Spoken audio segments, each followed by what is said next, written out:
क्या भारत की real estate जो पहले से मंदी के दौर से गुजर रहा है उसको एक बड़ा झटका यहां पड़ने वाला है? क्योंकि अगर आर्थिक संकट देश के सामने बहुत बड़ा हो जाता है तो जाहिर सी बात है लोग अपनी जो सेविंग है या अपना पैसा है जो सोच रहे थे कि चलिए कहीं प्रॉपर्टी में इन्वेस्ट कर देते हैं या अपने लिए घर खरीद लेते हैं तो वो उसे और टाल देंगे, क्योंकि पहले से ही मार्केट में घर खरीदार है नहीं, क्योंकि प्रॉपर्टी के दाम आप जानते ही हैं कि जिस तरह से हाइप क्रिएट करके उन्हें रॉकेट बनाया हुआ है।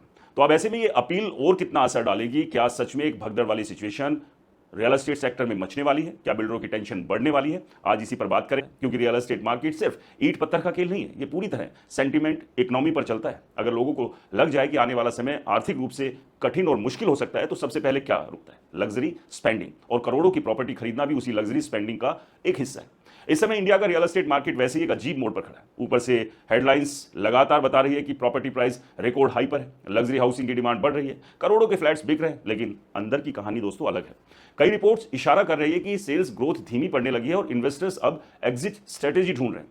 जरा समझिए कि ऑयल महंगा होने का रियल एस्टेट से क्या कनेक्शन है। दोस्तों, जब क्रूड ऑयल महंगा होता है तो सिर्फ पेट्रोल डीजल महंगा नहीं होता, cement, steel, tiles, paint, transport, construction machineries और लॉजिस्टिक तक सबकी लागत बढ़ जाती है। यानी बिल्डर्स की कंस्ट्रक्शन कॉस्ट बढ़ जाती है। अगर किसी प्रोजेक्ट की कंस्ट्रक्शन कॉस्ट 10 से 15% भी बढ़ती है तो बिल्डर या तो फ्लैट की कीमत बढ़ाता है या प्रोजेक्ट डिले करता है, और दोनों ही स्थितियों में बायर डरने लगता है।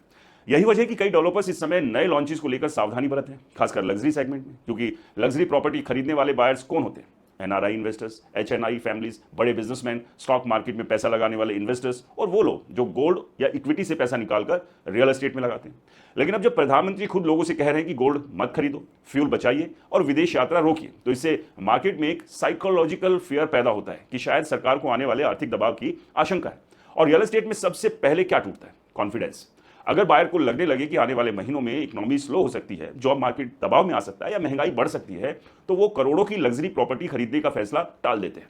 इंडिया में गोल्ड और रियल एस्टेट दोनों को सेफ एसेट्स माना जाता है। जब लोगों को स्टॉक मार्केट या इकोनॉमी पर भरोसा कम होता है तो वो गोल्ड खरीदते हैं या प्रॉपर्टी। लेकिन अब सरकार खुद गोल्ड खरीदने से बचने की अपील कर रही है। इन्वेस्टर्स के दिमाग में अब एक नया डर पैदा होता है कि शायद आने वाला समय में कैश बचाना ज्यादा जरूरी हो सकता है, और जब लोग कैश बचाने लगते हैं तो लग्जरी रियल एस्टेट सबसे पहले प्रभावित होता है, क्योंकि करोड़ों की प्रॉपर्टी खरीदना कोई जरूरत नहीं बल्कि बड़ा फाइनेंशियल कमिटमेंट होता है। कोविड के दौरान आपने देखा था कि जैसे ही वर्क फ्रॉम होम बढ़ा, कमर्शियल ऑफिस डिमांड गिर गई, रेंटल दबाव में आ गए और कई बड़े ऑफिस स्पेस खाली पड़े रहे। ऑफिस वैकेंसी रेट 15% से ऊपर पहुंच गए थे।